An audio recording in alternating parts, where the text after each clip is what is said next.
একসময় school cricket খেলেছি, তারপর তো বিদেশে চলে যাওয়া পড়াশোনা করার জন্য। বাট ক্রিকেটের প্রতি ভালোবাসা তো আমাদের বাংলাদেশে তো সবারই রয়েছে, it's now part of our DNA. So আমিও ব্যতিক্রম না, অবশ্যই খেলাটাকে ভালোবাসি এবং আমি স্পোর্টসে ইনভলভ কিন্তু অনেক দিন ধরেই। চট্টগ্রামে যেমন স্পেশালি আমি শতদল ক্লাবের কাউন্সিলর, অনেকগুলো ক্রিকেট একাডেমির সাথে কিন্তু সম্পৃক্ত।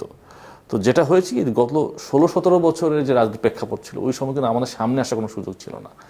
অনেক ক্ষেত্রে আমি যদি কোনো ক্লাবের সাথে সম্পৃক্ত হতাম, কোনো একাডেমির সম্পৃক্ত হয়তো বা রাজনৈতিক কারণে তাদের একটা অসুবিধা ফেস করতে হতো।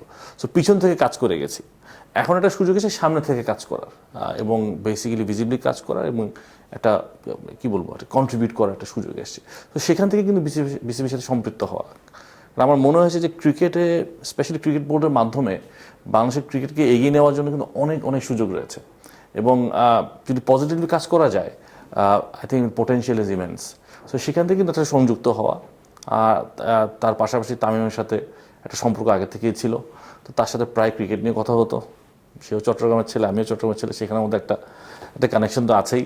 সো কথা হতো। তো তখন একটা স্টেজে একটা আমাদের মধ্যে ডিসকাশন হয়েছে, যদি ক্রিকেটের ক্ষেত্রে আমরা যদি একসাথে কাজ করার যদি সুযোগ থাকে, এটা আমরা করবো কি না। তখন আমি বললাম না, ওয়াই নট, আমরা কাজ করা উচিত এবং পজিটিভলি অনেক কিছু করার জায়গা আছে এবং যে যার জায়গা থেকে যদি আমরা কাজ করি, যে যার স্ট্রেংথ আছে, আমাদের যেখানে যার যার কম্পিটেন্স বেশি, সেখান থেকে যদি নিজের মতো কাজ করে ক্রিকেটকে সাপোর্ট দেওয়া যায়, তাহলে ক্রিকেটকে অনেক দূর এগিয়ে নেওয়া যাবে।